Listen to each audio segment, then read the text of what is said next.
Salam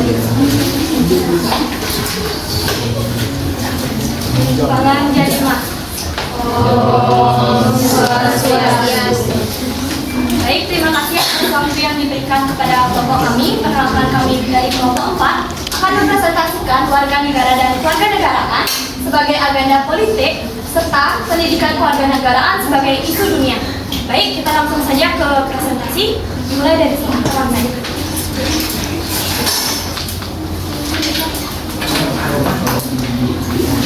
Baik, sebelumnya perkenalkan, nama saya Nirwa Iriawati dengan NPM 254002.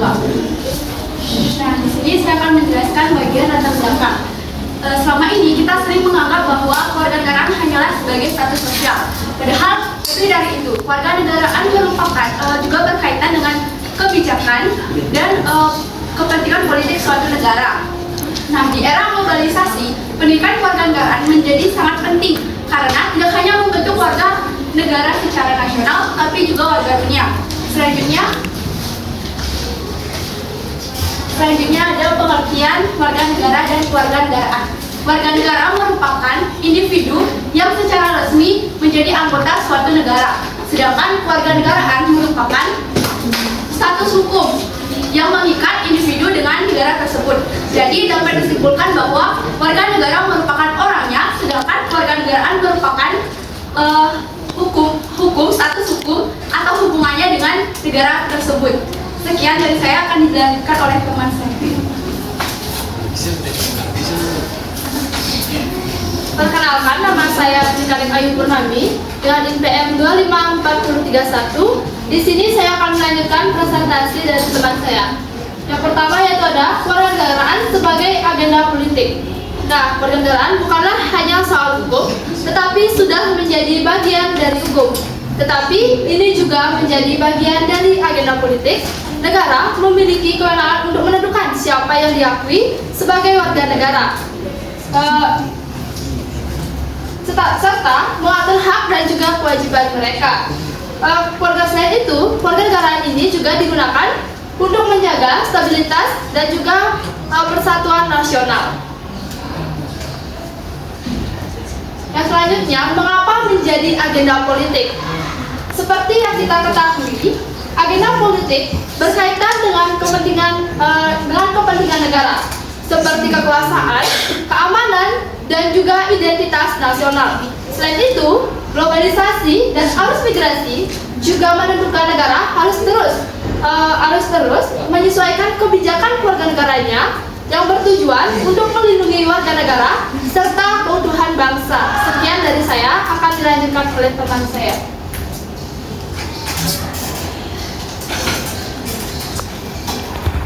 Baik, selanjutnya adalah perspektif liberal. Perspektif liberal ada 3, yaitu yang pertama adalah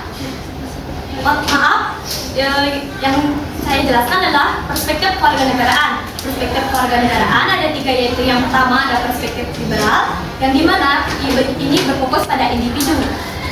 Penjelasan ini menjelaskan bahwa negara bertugas menjamin kebebasan dan hak-hak setiap orang agar belajar hidup mandiri tanpa gangguan. Fokus utamanya adalah individu dan pemenuhan hak-hak sipil. Yang kedua adalah perspektif republikan, yaitu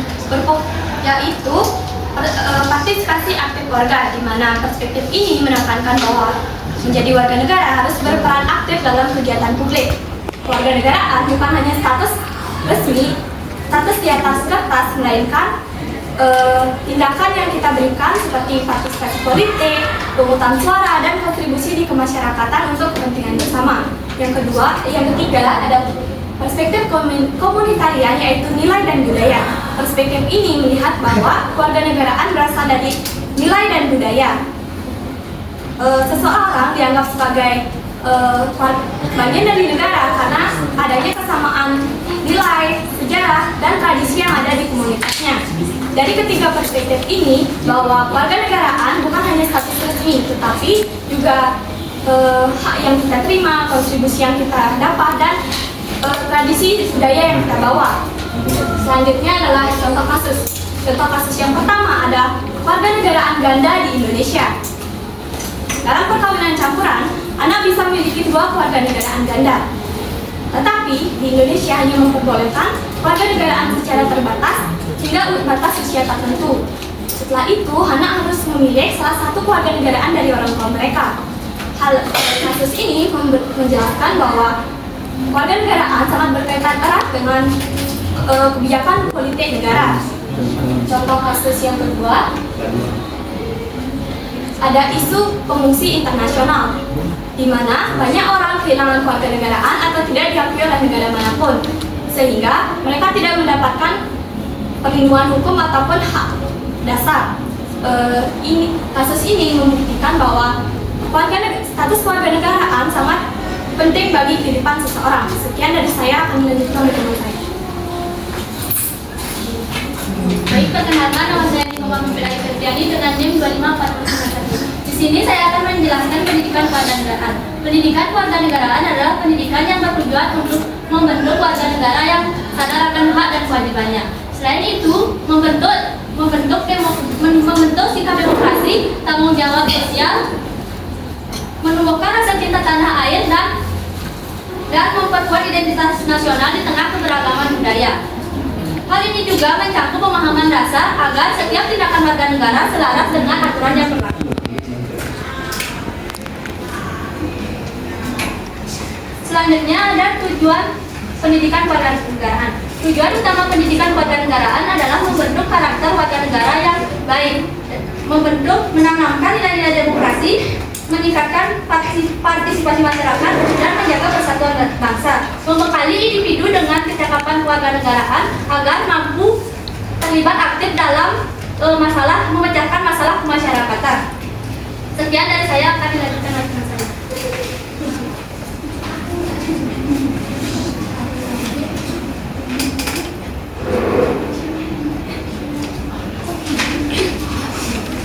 Maaf, sebelumnya. Jadi di sini saya akan menjelaskan pendidikan kewarganegaraan sebagai isu dunia. Di era globalisasi ini, kewarganegaraan tidak hanya menjadi isu nasional, tetapi juga isu dunia.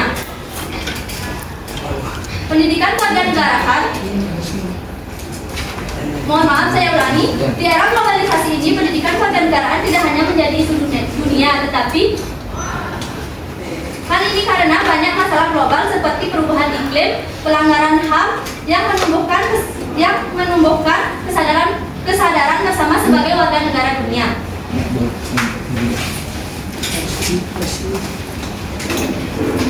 Baik, perkenalkan, nama saya Dika Dewi Purnama Putri dengan NPM 25437. Di sini saya akan menjelaskan global citizenship atau warga negara global. Itu adalah konsep yang dimana seseorang tidak hanya menjadi bagian dari negaranya sendiri atau peduli terhadap negaranya sendiri, melainkan menjadi bagian dari masyarakat yang lebih luas. Yang artinya seseorang mempunyai kesadaran, tanggung jawab, dan kepedulian terhadap isu-isu global yang mempengaruhi semua orang, tanpa memandang batas-batas negara. Contoh kasusnya yaitu penyebaran hoax di media sosial. Nah, di zaman sekarang ini banyak sekali terjadi penyebaran berita hoax di media sosial yang dapat memunculkan perbedaan opini publik dan memicu adanya perpecahan.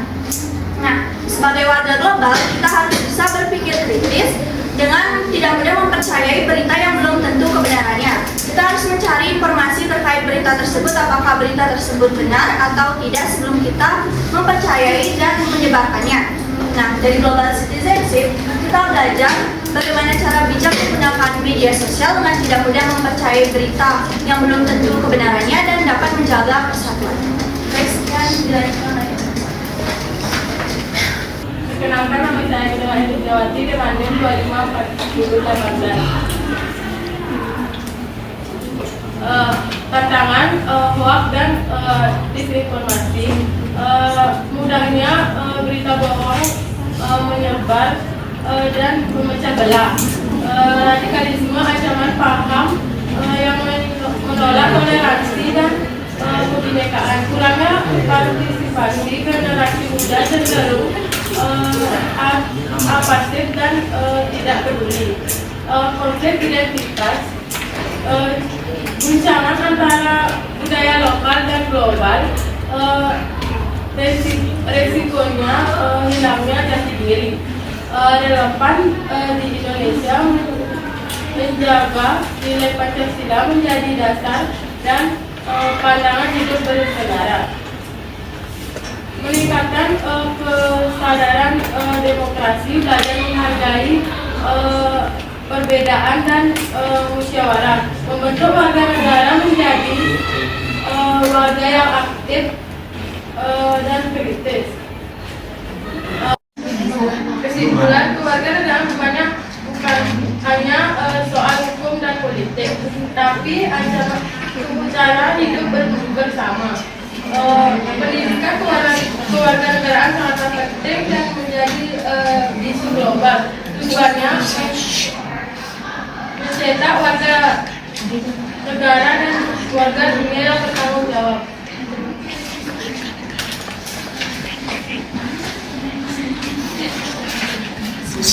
Baik, terima kasih atas waktu yang diberikan kepada kelompok kami. Apakah dari kelompok lain ada yang bertanya? Baik, terima kasih atas waktu yang diberikan kepada kelompok kami. Apakah dari kelompok lain ada yang bertanya? Baik, 3 penanya akan diberikan kepada Ari, Ulan, dan Citra. Baik, perkenalkan nama saya Nucari Mardiri dengan NPM 254009. Izin bertanya, tadi kan sudah jelaskan mengenai tantangan radikalisme. Nah, bagaimana cara menghadapi radikalisme dalam kehidupan bermasyarakat?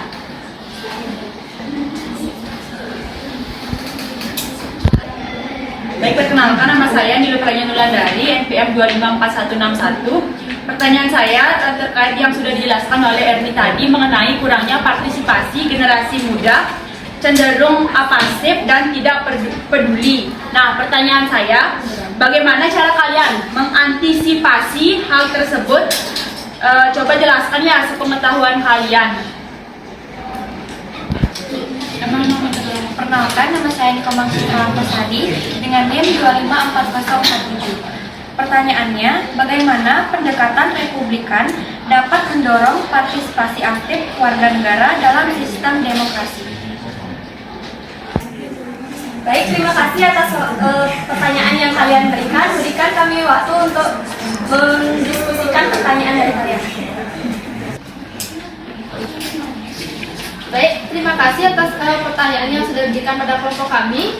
Kami di sini akan menjawab pertanyaan dari kalian. Yang pertama itu pertanyaan dari Ulan. Kurangnya partisipasi generasi muda, cenderung pasif dan tidak peduli. Bagaimana cara kalian mengatasi hal tersebut? Coba jelaskan sepengetahuan kalian. Nah, dalam generasi muda ini tidak cukup hanya diatasi atau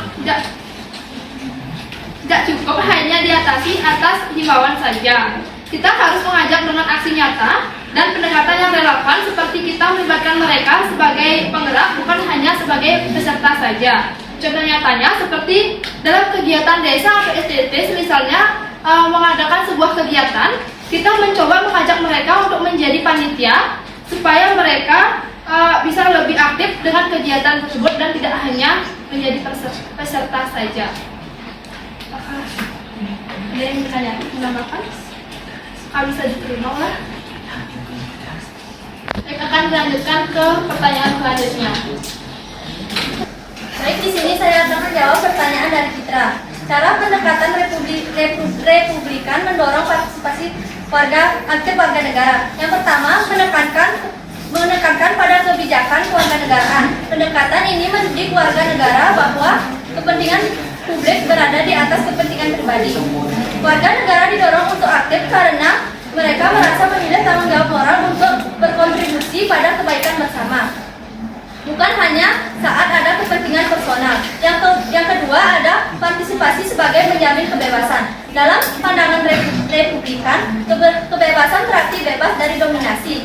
Jika warga negara pasif, kekuasaan cenderung akan dikuasai oleh kelompok elit atau tiran. Oleh karena itu, partisipasi aktif seperti mengawasi kebijakan atau berdiskusi publik dipandang sebagai satu-satunya cara agar rakyat tidak didominasi oleh penguasa. Yang ketiga ada deliberasi publik atau diskusi yang mendalam. Republikanisme mengutamakan musyawarah partisipasi tidak hanya terjadi di bilik suara, tetapi juga dalam ruang-ruang publik di mana warga saling berdebat, bertukar pikiran, dan mencapai konsensus berdasarkan rasionalitas, bukan sekedar kekuatan jumlah suara. Yang keempat ada pendidikan politik yang kuat. Pendekatan ini mendorong sistem pendidikan yang mampu membentuk individu menjadi warga negara yang cerdas dan aktif. Sekolah dan lembaga sosial berperan melatih kemampuan berpikir kritis dan rasa cinta tanah air agar warga mampu terlibat secara kompeten dalam sistem demokrasi. Yang terakhir ada patriotisme kewarganegaraan. Berbeda dengan nasionalisme sempit, republikanisme mendorong rasa bangga terhadap institusi demokrasi dan hukum. Rasa memiliki terhadap negara ini memicu keinginan warga untuk menjaga kualitas demokrasi melalui partisipasi di berbagai level organisasi masyarakat. Jadi, pendekatan republikan mendorong partisipasi dengan cara mengubah pola pikir warga dari sekadar konsumen politik menjadi aktor politik. Partisipasi dianggap sebagai benteng utama untuk mencegah korupsi kekuasaan dan memastikan bahwa kebijakan yang diambil benar-benar mewakili apresiasi publik.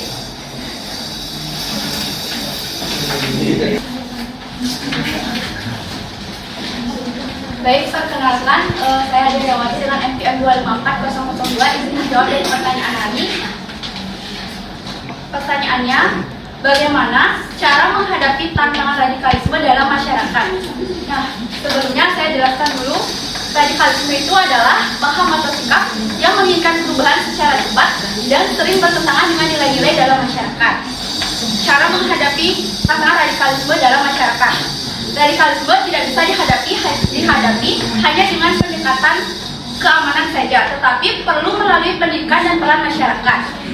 Yang pertama, melalui pendidikan kewarganegaraan. Seperti yang sudah dijelaskan tadi, peran pendidikan kewarganegaraan yaitu yang pertama ada menanamkan nilai toleransi, demokrasi, dan cinta tanah air. Lalu membentuk pola pikir kritis, sehingga tidak mudah terpengaruh dengan paham ekstrim, dan mengajarkan pentingnya hidup dalam keberagaman. Jadi, pendidikan bukan hanya memberi pengetahuan, tapi juga membentuk karakter. Yang kedua, melalui penguatan nilai kebinekaan. Masyarakat perlu memahami bahwa perbedaan adalah hal yang wajar. Sikap saling menghargai harus dibangun sejak dini, dan nilai Bhinneka Tunggal Ika perlu diterapkan dalam kehidupan sehari-hari. Lalu yang ketiga ada peran keluarga dan lingkungan. Keluarga merupakan tempat pertama pembentukan karakter. Lalu orang tua perlu mengawasi dan membimbing anak terutama dalam penggunaan media sosial. Dan lingkungan yang positif dapat mencegah penyebaran paham radikal. Yang keempat, melalui literasi digital. Banyak paham radikal menyebar melalui internet. Masyarakat harus mampu memilah dan memilih informasi, lalu mengenali hoaks dan tidak mudah terprovokasi. Ini sangat penting di era sekarang. Yang kelima, ada peran pemerintah dan lembaga. Pemerintah membuat kebijakan untuk mencegah radikalisme, lalu menegakkan hukum terhadap tindakan ekstrim, dan program deradikalisasi dan edukasi terhadap masyarakat. Dengan demikian, menghadapi radikalisme tidak hanya cukup dengan tindakan tegas, tetapi juga perlu melalui pendidikan, penguatan nilai kebinekaan, serta peran aktif seluruh masyarakat. Apakah bisa diterima?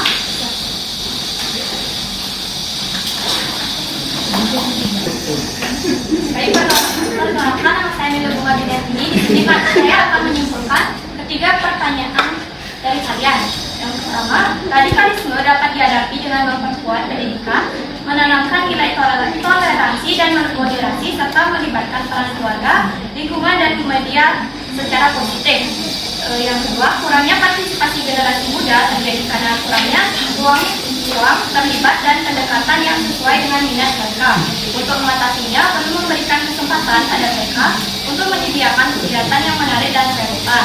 Yang ketiga, pendekatan republikan mendorong partisipasi aktif dengan cara membentuk warga negara yang sadar, tanggung jawab, peduli kepentingan bersama, dan terlibat langsung dalam proses demokrasi. Sekian dari saya.